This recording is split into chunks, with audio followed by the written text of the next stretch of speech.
Hello दोस्तों, नमस्कार। स्वागत है अपने YouTube चैनल निर्मित न्यू केमिस्ट्री क्लासेस पर। सभी साथियों को good evening, good evening, good evening, good evening. दोस्तों, जैसा कि आप लोगों ने कहा था सर वन लाइनर क्वेश्चन भी करवाइए, तो आप लोगों के लिए मैं chapter wise one liner question लेकर आया हूँ। आप सभी लोग वन लाइनर क्वेश्चन को ध्यान से देखेंगे, समझेंगे और समझने की कोशिश करेंगे। चैप्टर वन है दोस्तों ये, और चैप्टर वन में आप अच्छी तरीके से जानते हैं some fundamental basic concept of chemistry से हम क्वेश्चन ले रहे हैं। Some fundamental basic concept of chemistry से क्वेश्चन ले रहे हैं। 19-20 प्रश्न हैं। इन प्रश्नों को आप अपनी कॉपी में लिख लेंगे, समझ लेंगे। मैं एक एक क्वेश्चन को थोड़ा सा डिटेलिंग दूंगा और डिटेलिंग समझाते हुए बताऊंगा, तो ठीक है। आप लोग तैयार होंगे, कॉपी पेन रखिए अपने पास में और सभी लोग जो है तैयारी करें, ठीक है। तो दोस्तों मैं स्टार्ट करता हूँ।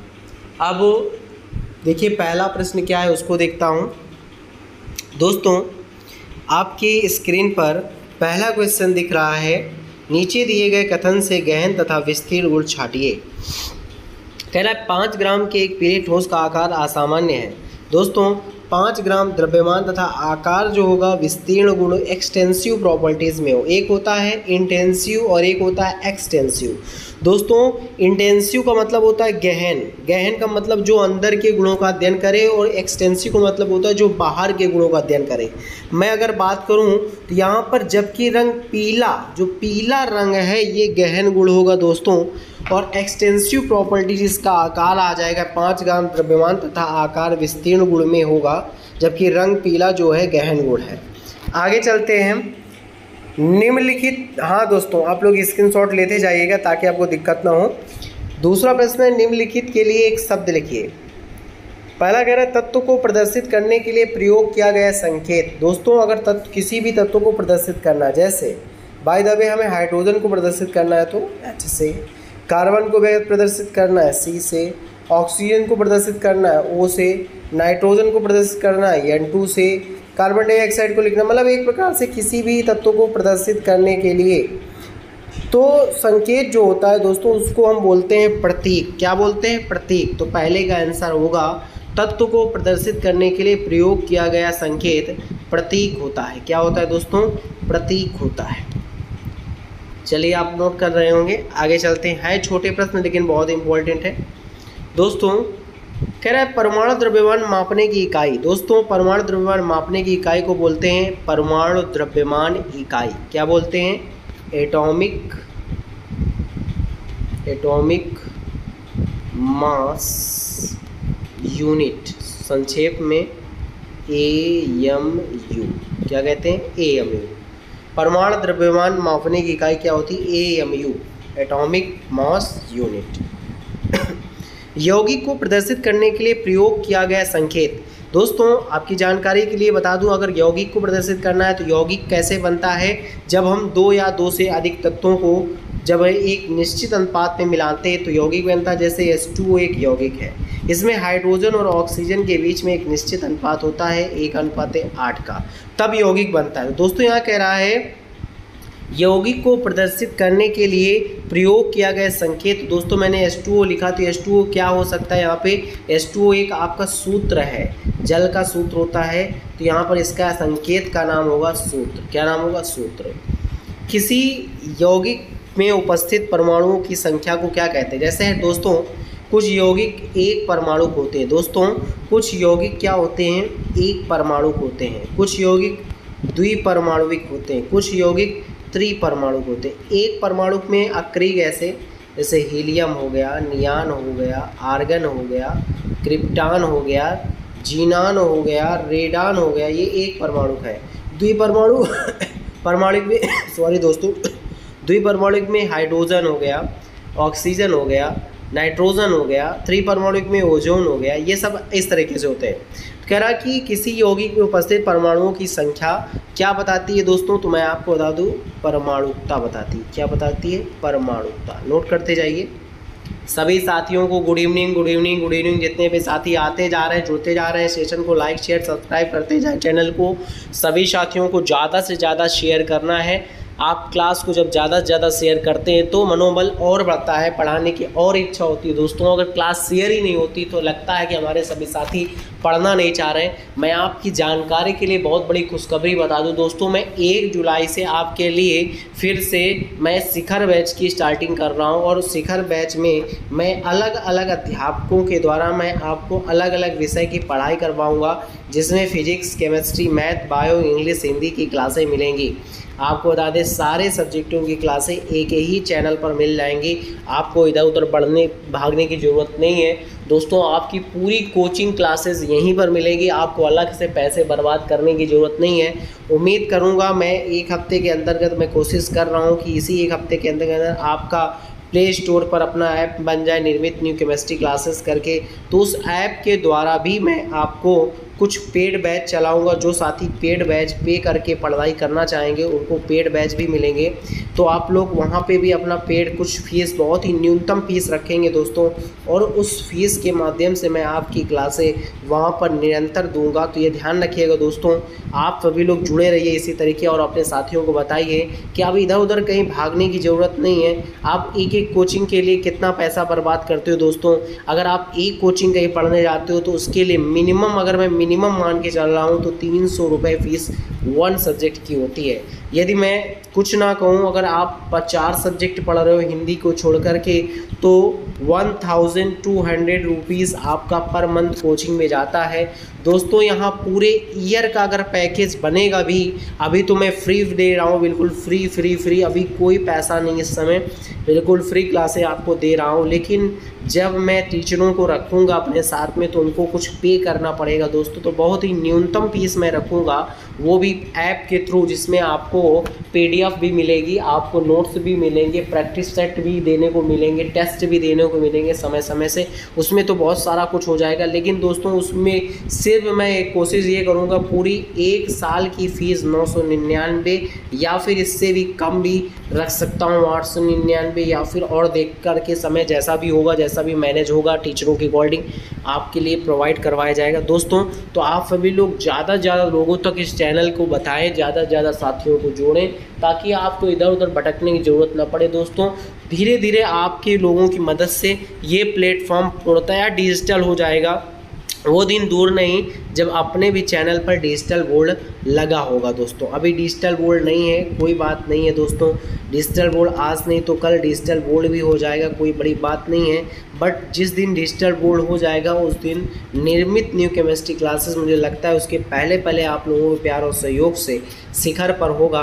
और दोस्तों मैं इस वजह से एक शिखर बैच भी चालू कर रहा हूँ, और उस शिखर बैच के लिए आपको पूरी तरीके से तैयार रहना है। जुलाई से ही आपके बैचेस स्टार्ट हो जाएंगे। अभी फ़िलहाल यहाँ पे जो प्रैक्टिस चल रहा है उसको मन से पढ़ते रहिए, अपने दोस्तों तक चर्चा ज़रूर करिए। ये मत सोचिए कि आप लोगों की छुट्टी हुई है तो छुट्टी का एंजॉय करें दोस्तों। विद्यार्थी जीवन बड़ा संघर्षमय जीवन होता है, इस जीवन में बड़ा कठिनाइयाँ, बड़ी परिश्रम करना पड़ता है दोस्तों। तब ये विद्यार्थी जीवन आगे, जब कोई सोना जब तक तपता नहीं तब तक वो अच्छा रूप नहीं देता, इसलिए विद्यार्थियों को तपना बहुत ज़रूरी है दोस्तों। आप लोग सोने से कम नहीं है, ठीक है दोस्तों। चलिए अगले क्वेश्चन में चलते हैं। कह रहा है कोल्ड ड्रिंक की बोतल समांगी मिश्रण है अथवा विषमांगी। जब यह बिना हिलाए रखी तथा गैस द्रव में घुली है तब यह समांगी है। बेटा जब हिलाते नहीं है ना तो ये विषमांगी होता है, हिला देने पर जो बुलबुलों के रूप में बाहर आने लगती तो विषमांगी हो जाती है, ठीक है। टंकी के जल तथा H2 और O2 के संयोग दोनों से बनने वाले जल का सूत्र H2O होता है। यह किस नियम की पुष्टि करता है दोस्तों? टंकी का जल हो या कोई भी जल हो, ये स्थिर अनुपात के नियम की पुष्टि करता है। कोई भी रासायनिक यौगिक चाहे वो किसी भी विधि से बनाया गया हो, चाहे टंकी के जल से बनाया गया हो या जैसे बनाया गया हो, उसमें तत्वों के बीच का जो अनुपात होना चाहिए वो निश्चित होना चाहिए, सरल अनुपात होना चाहिए। कौन से नियम की पुष्टि करता है? स्थिर अनुपात के नियम। मैंने बताया है दोस्तों रासायनिक संयोग के नियम, द्रव्यमान संरक्षण का नियम, स्थिर अनुपात का नियम, गैल्यूसैक का गैसीय आयतन का नियम, मैंने सब नियम पढ़ा रखे हैं। आप सब fundamental basic concept of chemistry का वीडियो देख लीजिएगा, वहाँ क्लियर हो जाएगा। समस्थानिकों की खोज के पश्चात निश्चित अनुपात के नियम में कुछ संशोधन किए गए, क्यों? चूँकि समस्थानिकों की खोज के पश्चात औसत परमाणु द्रव्यमान स्थिर रहता, स्थिर नहीं रहता। अगला क्वेश्चन है गैल्यूसैक का स्थिर अनुपात का नियम किन परिस्थितियों में मान्य नहीं है? जब कोई अभिकारक उत्पाद ठोस या द्रव हो। आगे दाब तथा ताप की समान परिस्थितियों में 10 लीटर N2 30 लीटर H2 के साथ क्रिया करके 20 लीटर NH3 देती है, परिणाम कौन से नियम को सिद्ध करती है? देखिए आपको बता दो बेटा 10 लीटर N2 30 लीटर H2 के साथ क्रिया करके 20 लीटर इतना देता है, तो 10-30 जो ये इसका रेशियो है दोस्तों, ये गैल्वसैक का गैसीय आयतन नियम है। मैंने जब गैल्वसैक का गैसीय आयतन का नियम बताया था दोस्तों, तो शायद आपको याद होगा N2 + 3H2 रिवर्सिबल 2NH3 बनता है। और यहाँ जब हम रेशियो निकालेंगे तो कुछ इसी तरीके का निकलेगा, 10 30 और 20 का अनुपात निकालेंगे तो 1:3:2। और यहाँ पे आप चेक कर सकते हैं 1/N2 है, 3/H2 है, 2/NH3, तो 1:3:2। ये कौन सा नियम है? गैल्वसैक का गैसीय आयतन का नियम। बेटा सबसे छोटा परमाणु कौन सा है? तो आपको आंसर देना है हाइड्रोजन आपका सबसे छोटा परमाणु होता है। परमाणु क्रमांक कितना होता है? 1। परमाणु द्रव्यमान व आणविक द्रव्यमान मापने के लिए किसको माना गया है? दोस्तों कार्बन को माना गया है। यहाँ पे कार्बन का परमाणु क्रमांक 6 और परमाणु द्रव्यमान 12 होता है। कार्बन का परमाणु द्रव्यमान कितना होता है दोस्तों? तो कार्बन का परमाणु द्रव्यमान 12 यूनिट होता है। कितना होता है? 12 यूनिट होता है। अगला क्वेश्चन है ड्यूलाक-पेटिट का नियम क्या है? दोस्तों ड्यूलाक-पेटिट ने बताया कि किसी धातु के लिए परमाणु द्रव्यमान जो होता है, एटॉमिक मास जो होता है, atomic mass into specific heat समतुल्य होता है किसके? 6.4 के बराबर होता है लगभग।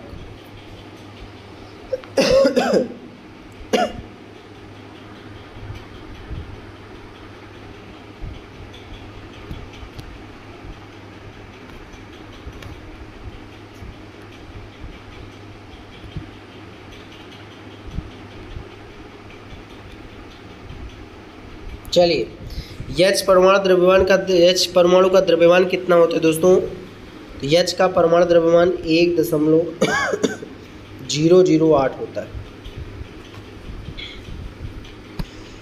कह रहा है परमाणु द्रव्यमान को व्यक्त करने के लिए कार्बन 12 परमाणु को आधार माना गया है, जिसका परमाणु द्रव्यमान 12 यूनिट लिया गया है, तो कार्बन चयन की सार्थकता क्या है?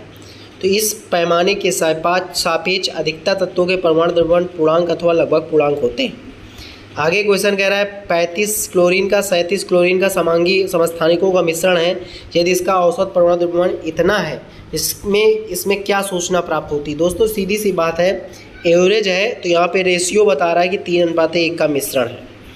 आणविक द्रव्यमान तथा मोलर द्रव्यमान में क्या अंतर है? दोस्तों आणविक द्रव्यमान अणु में उपस्थित परमाणुओं के परमाणु द्रव्यमान होते हैं जो योग को प्रदर्शित करता है, और मोलर द्रव्यमान 1 मोल का द्रव्यमान होता है, यही अंतर है। आवोगाद्रो की वैल्यू कितनी होती है? तो बच्चे को मालूम है आवोगाद्रो वैल्यू, अगर नहीं मालूम तो जान लो, 6.023 × 10⁻23 होती है।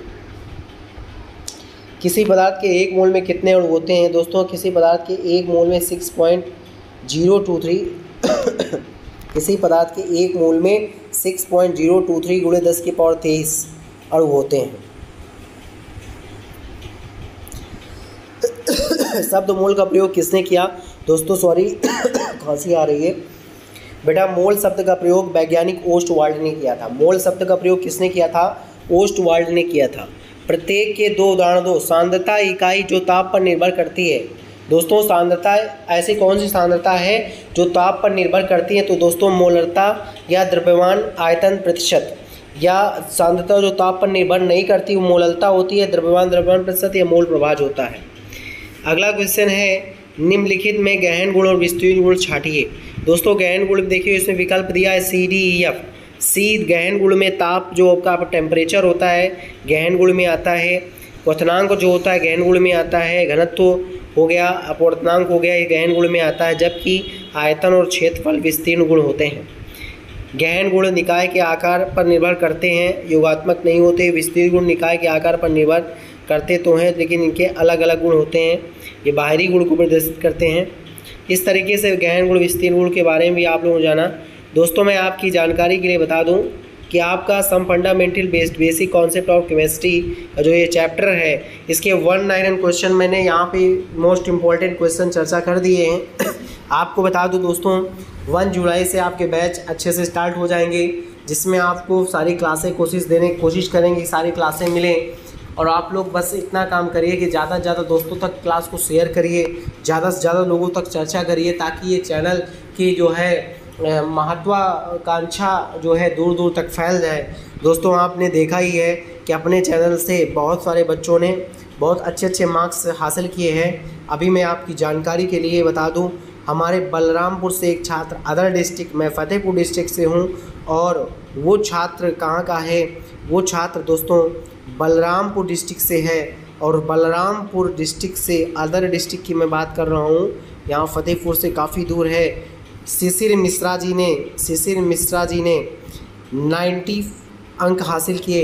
विकास विद्या मंदिर, मैं इंटर कॉलेज की बात कर लूँ दोस्तों, तो विकास विद्या मंदिर इंटर कॉलेज, वीवीएम आईसी से हमारे बीच के आयुष गुप्ता जी ने, एक आयुष गुप्ता जी हैं आयुष मुसाफा के, उन्होंने 92 अंक। और अमौली के आपके एक छात्र हैं फ़तेहपुर डिस्ट्रिक्ट से, अमौली के विकास विद्या मंदिर के छात्र हैं जिन्होंने 95 मार्क्स हासिल किए हैं, 95 मार्क्स केमिस्ट्री में हासिल किए दोस्तों। अभी मानवेंद्र जी ने, आपके बीच के मानवेंद्र जी ने, उन्होंने अपना फीडबैक भी दिया है चैनल पर, उन्होंने 88 अंक हासिल किए हैं।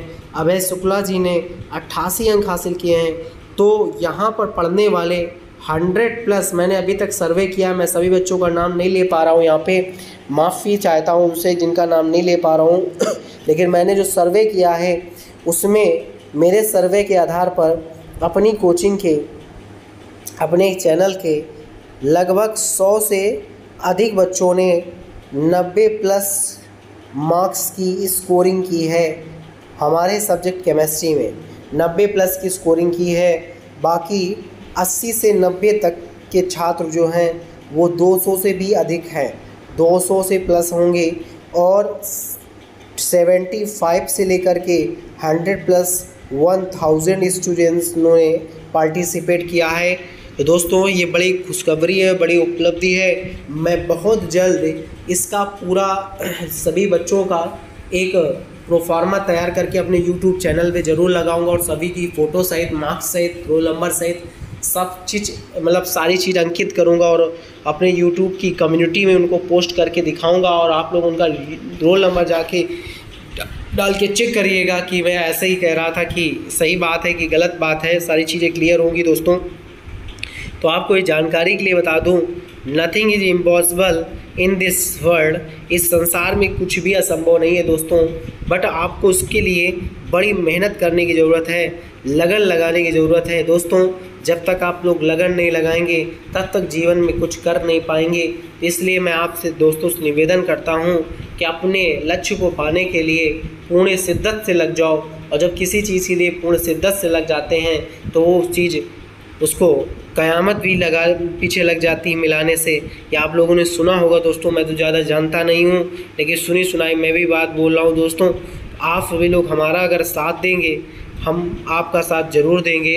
और आप लोगों से निवेदन है, चैनल को लाइक भी किया करें, शेयर भी किया करें, दोस्तों से चर्चा भी किया करें। ऐसा नहीं है कि आपके दोस्त नहीं होंगे, आप उनसे बोलिए, कहीं एक बार पढ़कर देखिए, रेगुलर क्लास ज्वाइन करके देखिए। एक दिन की क्लास में कुछ नहीं होगा दोस्तों।